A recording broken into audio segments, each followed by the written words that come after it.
Ассаламу алейкум жамат, кандайсыңар? Ден соолуктар, иштер. Иштеп коюп эле жүрөм мурдагы эле темпте. Только бунусунда эконом такси эмес, кайра эле комфорт таксиден жумушты улантып жаткан кез. Бүгүн 28 февраль, суббота болуп калды. Февралдын акыркы күнү, буюрса кыштын акыркы күнү, саат 2:49 өттү. Жумушка бүгүн саат канчада чыктым? Так, только комфорт менен иштедим бүгүн, эконом кошкон жокмун. Саат биринчи заказды 9:30 алып турмун. 12ге чейин 1, 2, 3, 4, 5, 6, 7, 8 заказ. 12ге чейин 8 заказ, 12ден кийин 9 заказ кылып турмун. 17 заказ болуп тур, общем. Азыр 2:49 өтөтүнкү. Ортосунда жарым саат перерыв болду. Анан азыр деле уже перерыв кылып 10 мүнөттөн бери салып отурам.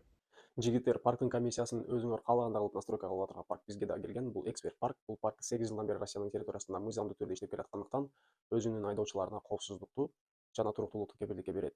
Парктын комиссиясын айта кеткендей эле өзүңөр тандайсыңар. 3 варианты бар. Биринчи варианты 2%, экинчи варианты ар бир заказдан 4 сомдон, үчүнчү варианты суткасына 55 сом. 55 сом төлөп коюп, каалаган количествода, каалаган суммаңарга заказ кыла берсеңер болот. Жана силер регистрация кылып, ийгиликтүү фото контролдон өткөндөн кийин силерге саламдашуу бонусу 100 сом түшөт. Эң эле жакшы жери досуңду чакыр деген программасы бар. Досуңарды чакырасыңар. Силердин атыңарды айтып регистрация болгондон кийин силерге 1000 сом түшөт. 5 досуңду чакырдың, 5000 сом иштедиң. Круглосуточная техническая поддержка жана круглосуточно акчаңарды каалаган банкка комиссиясы жок чыгарып алсаңыздар болот. Бул реклама эмес деген болсом адашып калам. Бул реклама, бирок силер эгерде кечке иштеген болсоңор, паркка 150 сом, 200 сом комиссия бересиңер. А бул жерде жакшы варианты көп иштегендерге суткасына 55 сом төлөп коесуң, каалаганча заказ кыла бересиң. Бул менин силерге кеңешим. 8 жылдан бери иштеп келаткан тажрыйбалуу айдоочу катары. Анан бүгүн бир темага сүйлөшөйүн дегем. Жанагы комментарийлерден, Инстаграмдан деле, Ютубтан деле кээ биркилер жазып калышат да. Неге мо таксол блогерлер канча иштегениңерди тартып киргизип бересиңер, таксисттер канча иштеп атканын секретти ачып бересиңер налоговыйга деп ошондой претензия көп болот да. Таксопарк иштеткен, өздөрү налоговыйдан иштеген, налоговыйда жакшы должностьтарда иштегендер деле таксопарк иштеткендер бар. Анан алар ноутбугдан отуруп эле личный кабинетинен, Яндекс.Прон личный кабинетинен ким канча иштеп атат, ким канча саат иштеп атат, ким кайсыл райондо жүрөт, ким нормально иштейт, ким слабый иштейт, алардын баардык ошолор жөнүндө баардык информациясы бар алардын. Же таксопарк жок болсо болгон учурда деле алар жөн эле Яндекстин офисине барып, налоговый катары барса деле, же жөнөкөй айдоочу болуп катары деле барса деле, бул информацияны жөн эле алып алса болот.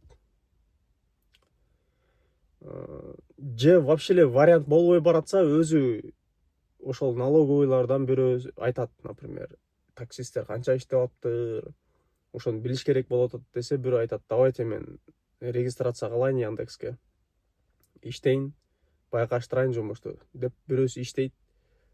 Анан приблизительно билип алат да. Бул секрет эмес эч кимге. Налоговый эмне действительно билбейт деп ойлойсуңар биздин канча иштеп атканыбызды. Анан иштегенде мен какой-то бир заоблачный суммаларды көрсөтүп атамбы же, например. Иштегенде, например, 4000 иштесең 4000 иштедиң, там 1500 арендага кетти, 1800 арендага кетти, 1000 сом арендага кетти, эконом болсо, например. Андан 1000 сом бензинге кетти, 1500 сом бензинге кетти. Анан мондай расходтордон сырткары там 1000 сом, 2000 сом, 2500 сом максимум калып атат деп айтып бүт баарын разжевывать этип по полочкам коюп берип атам да. Анан ошону коюп бергенден кийин биздин аябай көп иштегенибизди налоговыйдагылар билип калыптыр деп. Ошол көп иштегенби? 2500 сом көппү? 12 саат пахать этип 2500 иштесең көп эмес да ал. Какой-то бир эч ким билбеген бир сакральный секретти ачып салгандай, кээ биркилер ошентип жазып берет да, негатив кармапчы. Сөгүп, бөгүп, тияк-бияк кылып мындай. Комментарий жазганда же мындай группалардан сүйлөшкөндө мындай блогерлер, таксоблогерлер, тияк деп сөгүп, андай сүйлөштүн кереги жок да. Биз деле силердин коллегаларыңарбыз. Канча жылдан бери иштеп келаткан. Мен тээти канча жылдан бери группалардан, ар кандай группалардан бир эле суроолорго 1000 жолу жооп берип, ошол группалардан толтуруп, ошол эле суроолор кайталанып келе берет да кечкечи. Ошолорго баарына жооп берер жайдагын чекеткенден кийин анан YouTube канал ачып койгом. YouTube каналдан мондай башында запись экраны кылчумун да. Запись экрана кылып, кандай иштеген, кайсыл функция кандай болот, кайсыл функция эмне үчүн жооп берет, приоритет деген эмне, рейтинг деген, активность эмне, ошолордун баарын разжевывать этип көрсөтүп берип, анан группаларга ссылка ыргытат элем. Бир эле нерсени бир күндө 100 жолу, 200 жолу кайталабаш үчүн ошону мындай оңой жолун тапкам да. YouTube'га ссылка эле кылып туруп, YouTube'га киргизип коем. Ошону жөнөтө берем кийин ошол суроолор кайталаган болсо. Деп ошентип запись экран эле болчу меникичи. А так YouTube 2 жылдан бери тартам, башынан бери көргөндөр билет. Башында чисто запись экрана болчу да. Инструктаж. Анан ошол нерседен кечке эле ошол нерселерди үйрөтө берип таска чыгып кетип, анан кийин YouTube ачып койгом. Ошондон элдер мындай үйрөнсүн, жакшы маалымат алсын, мисалы үчүн новичоктор билип алсын бирдемкени деп. Ошондой жакшы максатта, мындай жакшылык кылайын деген ой максатта ачылган нерсе. Анан кийин келип алып эле ар кандай негатив жазгандын кереги жок. Эч кандай эчким ачып аткан жери жок бул жакта. Мен наоборот бүт баарын көрсөтүп берип, монча иштейбиз, монча расходторго кетет. Бул иштеген сомуң, бул иштеген сом. Мисалы үчүн бүгүн монча иштедим десең, ал сом бул ошол күнгө оборотуң. Мен буну бир эмес 100 жолу түшүндүрүп бергем. Бул ошол күнгө оборотуң. Мисалы үчүн сен соода кылсаң да, бир жерде соода кылсаң, 10 миңге соода кылган болсоң, 10 миң бүгүн пайда көрдүм дебейсиң да, туурабы? 10 миң оборотуң сен. Ал жактан сага 30% калышы мүмкүн ошол 10 миң сомдон. Же 20% наценка коюшу мүмкүн. Же оптун болсо вообще 10% эле калышы мүмкүн ошол жактанчы. Ошол эле сыяктуу да. Биякта оборотду айтасың, оборотту доходду түшүнбөйт да. Налоговыйдагылар деле башы иштейт. Ишо мен аны башы иштебеген болсо случайно, если что көрүп алып ошону доход деп ойлобосун деп мен 100 жолу дагы түшүндүрүп айтып бергем да. Анычы. Бул монча сом иштедиң. Бул комиссиясына сырткаркы сумма, комиссиясын ала электе монча сом, комиссиясын алгандан кийин монча сом, аренда газды, бензинди, тигин буну, машинанын амортизациясын, майларын, тигил буларын баарын алгандан кийин мондай приблизительно деп түшүндүрүп айтып берем постоянно. Түшүндүрбөгөндөргө дагы бир сыйра айтып кетейин. Таксидеги чистый доход эсептеш үчүн Яндексте именно комиссиядан сырткаркы суммасын көрсөтөт, баягы заработокты. Ошол комиссиясынан сырткаркы суммадан арендадагылар аренданы кемитет, выкуптагылар выкупун кемитет, жанагы бир айдык суммасын 30 күнгө бөлүп туруп, ошону күндүксүн кемитип коет. Анан бензиндегилер бензинди, газдагылар газды кемитишип, анан ал жактан өзүңөрдүн машинаңар менен иштеген болсо, как минимум 10% ошол эле суммадан, комиссиясынан сырткаркы калган суммадан 10% ишо машинанын расходторуна алып саласыңар. Ал бузулганда 10% кетпейт. Бузулган болсо 10%тен да көп кетип калат. 20% зарабатыңар, 15-20% кетип калат. Мен только расходниктерин эле айтып атам. Колодка, замена масла, анан анча-мынча ходовкасын, анда деле ходовкасы тез бузулган. Ошол расходтордун баарын алып салгандан кийин анан силерге таза акча калат. Анан бул жерде эч кандай мындай налоговыйлар же башкалардан ката турган деле информация жок. Алар баарын прекрасно билет. Өзүнүн деле кошунасы, таксиде иштеген кошунасы болот. Ошого барып мындай сурап алышы мүмкүн, же өзү иштеп көрүшү мүмкүн налоговыйдагылардан бирөө. Же өзүнүн таксопаркы бар налоговыйдагылар өзүнүн таксопаркынан эле көрүп алат. Силер иштеп жүргөн таксопаркыңардын налоговыйдагылар иштеткен таксопарктары, например. Силер билбейсиңер алын. Атын коюп кое берет, мондай таксопарк, мондай Чухахуа деген таксопарк деп туруп коюп кое берет. Там Роуат авто, Silk Road деп эле бирдемкелердин аттарын коюп сала берет. А на самом деле ал жакта Ташмат деген налоговыйда иштеген кишинин таксопаркы болот да. Силер билбейсиңер да. Аны туруп алып туруп эле налоговыйга биздин сырыбызды ачып атасыңар деп. Каяктагы ачасың налоговыйга сырыңды? Алар уже давно билет. Силер иштей электе эле Яндекске силер биле электе эле алар уже билип койгон канча сом иштегениңерди. Бул суроого жооп бердим деп ойлойм. Экинчи комментарийден ушул суроону көрбөйүн.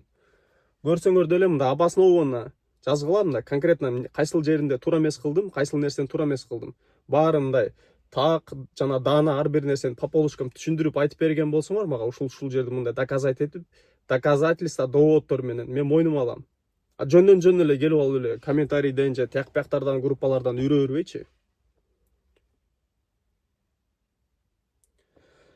Так, ошондо саат азыр 2:58 болду. Жумушту улантабыз. 12ден кийин 9 заказ болду. 9 заказдын суммасы 1017 сом, например. Ушул мисалы үчүн көп сумма эмеспи да, туурабы? Же силер ойлойсуңар аябай көп сумма иштейбиз, анан ушул көп сумманы налоговыйдагылар билип албасын деп. Ал налоговыйдагыларыңар өздөрү бул 1000 сомду бир жерге барып эле мындай эле алып коет. Бир жерден эле 2000 сом, 3000 сом алып коюшат. Бир эле кишиден. Сабашка катары элечи алгандар. Анан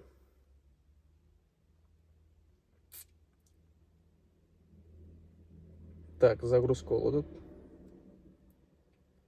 Линияга чыгып коебуз кайра. Мой район.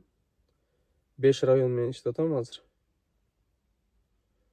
Ол жерде жана бир кылынган заказдын историясы ошол бойдон катып калып турган, карасаңар. Линия болуп көрүнүп атабы? Чода таң калыштуу. Азыр плюс 70ке чейин коэффициент көйөптүр, тети өйдө жакта, шаардын өйдө жагында. А мен турган жерде коэффициент жок.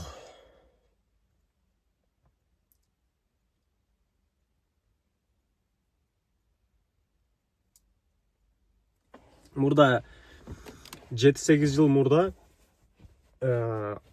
акыркы жылдарга чейин, даже азыр деле ошол эле суроолор көп да, группаларда, тияк бияктарда. Мен 3 жыл, 4 жыл ар кандай группаларда, например, группаларга бирөөлөр кошулат, бирөөлөр чыгып кетет, кошулат, ошентип жүрөт группалардан.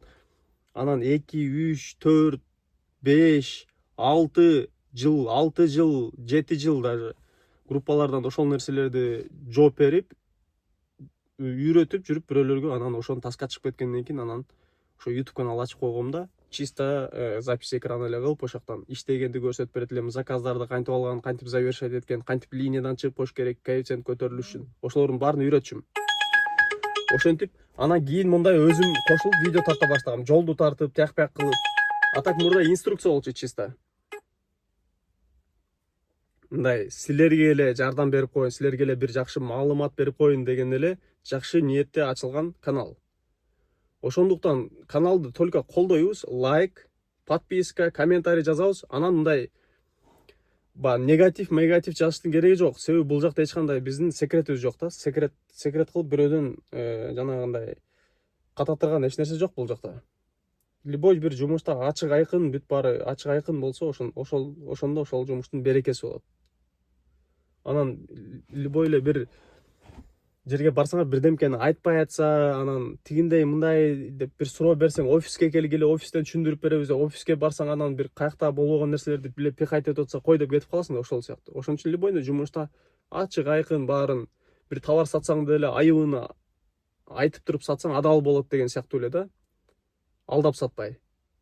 Ошол сыяктуу эле биз ачык айкын эле канча иштейбиз, кандай болот, приблизительно канча иштесең болот, ошону эле көрсөтүп беребиз, болду. Ар ким анан өзү үчүн жыйынтык чыгарып алат. Бул азбы же көппү, ушундай.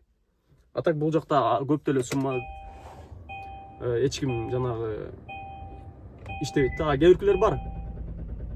Инстаграмга киргизип коет, бир күн кечке 16 саат иштейт. Же Яндекс жапканга чейин иштейт.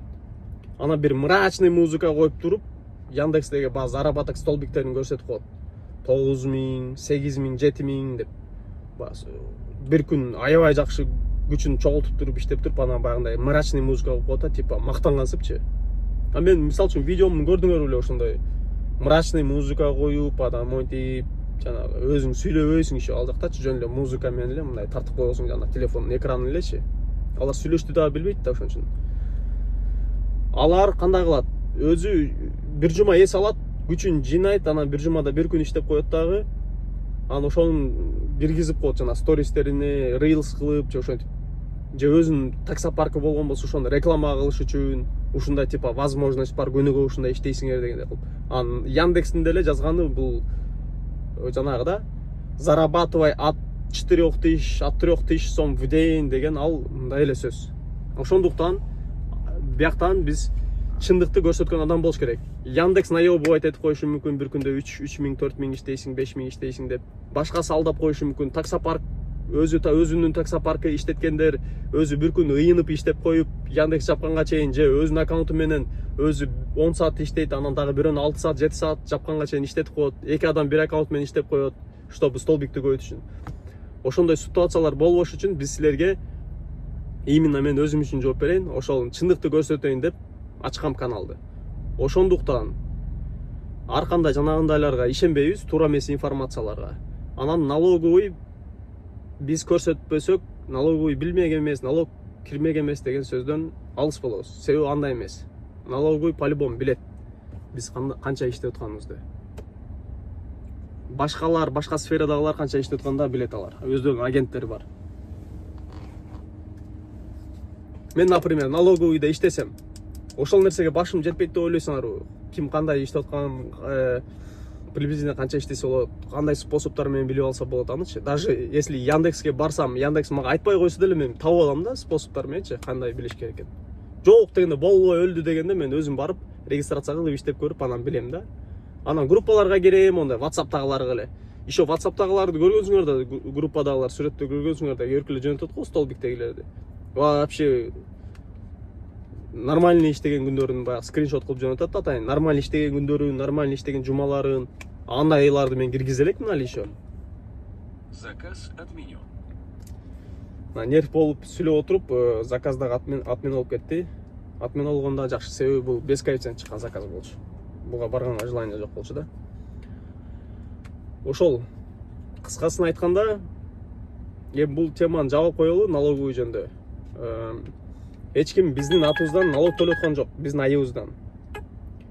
То есть налог бул келе турган нерсе эле, бул илгертен бери пландаштырып келишип, анан азыр не только такси сферасына, бүт эле сферада Кыргызстан боюнча налогдор күчөп атат. Себеби башка жактан инвестицияларды алып, кредиттерди мамлекет алганда ошолорду жабыш керек. Жабылгандан кийин налогдорду көтөрүш керек, соответственно.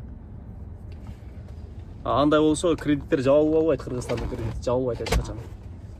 Ошон үчүн көтөрүлөт налогдор.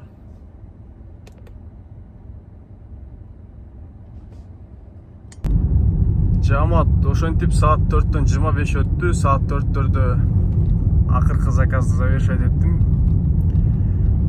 Итогдорун канча саат иштегем, канча заказ болду, баарын подробно аз жазып коем.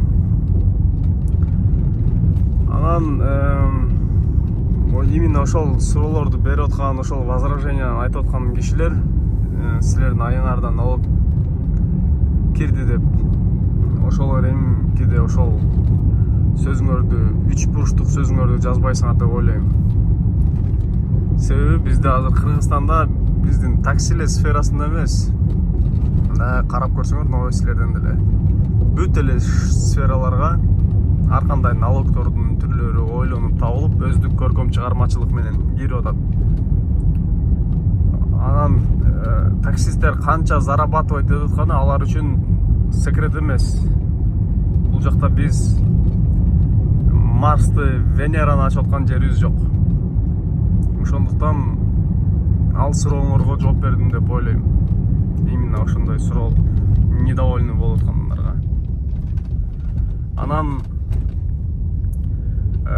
мисалы үчүн биз илгери башка сфера жөнүндө блог алып барып, башка нерсе жөнүндө айтып же TikToктон бийлеп, Instagramдан бийлеп бир хайп темалар тартып жүрүп, анан эми такси темасына асылайынчы деп такси темасына келген адам эмеспиз. Илгертен бери 9 жылдан бери иштеп жүргөн адамбыз. Ошондуктан анан блогерлер андай мындай көрсөтүп, тегиндей мындай деген сөздөрдү айтпагыла. Биз деле силердин эле коллегаңарбыз. 9-дан 27 өткөндө биринчи заказды алган экен, 11-ден 36 өткөнгө чейин иштеп, анан жарым саат перерыв болгон. Анан 12-ден кийинки суммалар, перерывдан кийинки суммалар ушул. Число 28 февраль уже. Анан мен эми ушул К5 менен иштеп турам эми. Салон ушундай. Бул илгери Кореяда такси болгон вариант, такси вариант. Мурда мен иштеген санатта не такси болчу. Бул жактары Кавралинчи. Анан освещениялары слабый экен мунку. Лампочкаларын алмаштырыш керек. Бул жактагы вообще эле слабый. Эшикти ачканда эле жаркырап көрүнө тургандай болуш керек. Адамдар камерадан дагы. Бул жакта камера бар, салон тарткан. Бул жактан салондун сырты тартылат. Мына арендада 6 саат иштесеңер кандай болот экенин көрсөттүм. Өзүңөргө калган сумма ушундай копеечный эле болот. Ошондуктан арендада жүргөндө как минимум 10 сааттан баштап 14 саатка чейин иштегенге даяр болуш керек. Расходторуңар где-то 6 сааттан 8 саатка чейинки убакта жабылат. 8 саатта жабылса, андан ары өзүңөргө 4 саат иштейсиңер. Мындайча айтканда. Ошондой. Анан эң акыркы кайрылуу жанагы чала блогерлер дегендерге кайрылуу жасап коеюн деп чечтим. Чала блогерби, чала спортикпи, башкабы, ал ар бир адамдын өзүнүн жеке проблемасы да. Мен бирок YouTube боюнча да билимди алгам, Instagram боюнча да билимди алгам. Bir kurs 25.000, bir kurs 10.000, bir kurs 15.000 кылып, копирайтинг, мобилография, ошол жөнүндө да толтура нерселердин курстардан өтүп, сертификаттарды алгам да. Бирок ошентсе деле блогермин дебейм. Мен просто экспертмин. Именно такси сферасында экспертмин. Анан ошол таксиде иштегендерге, иштей баштагандарга, же иштейм деп иштесемби деп ойлонуп жүргөндөргө таксидеги мындай чыныгы жагдайды көрсөтүп айтып берген эле экспертмин такси сферасында. Себеби моральное право имею да, короче. 9 жылдан бери иштеп уже 9 жыл кетип баратат. 9 жылдан бери иштеп уже айта турган нерселер бар. Ошондуктан айтып бөлүшүш керек.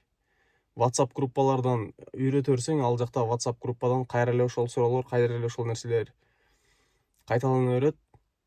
Ошондуктан бизге экспертный видео тартканда киши керек. Именно Яндексте кантип иштеген, кандай лайфхактар бар, ошол жөнүндө. Именно экспертный контент тартканда эле киши керек. Мындай тартып кое берсең болот. Примерно мондай заказ алдым, монча сом чыкты, мындай деп. А бирок именно экспертный видео тарткан, кандай кылып иштеш керек, кандай лайфхактар бар, арендада кандай, өзүңүн машинаңда кандай расходтор, канча процент кайсыл жака, бүт баарын разжевывать этип берген киши деле керек. Жамаат, бул смена ушундай болду, жыйынтыгы. Разминочный смена болду бүгүн. Анан машинанын карата турган жерлери да көп, жасата турган жерлери көп экен. Ошолорду по ходу дела бир-аздан жасатып, анан полноценный сменаларды тарта баштайбыз кайрадан. Ошол трассадан жолукканча же эмки сменадан видеодон жолукканча баарыңар аман туруңуздар.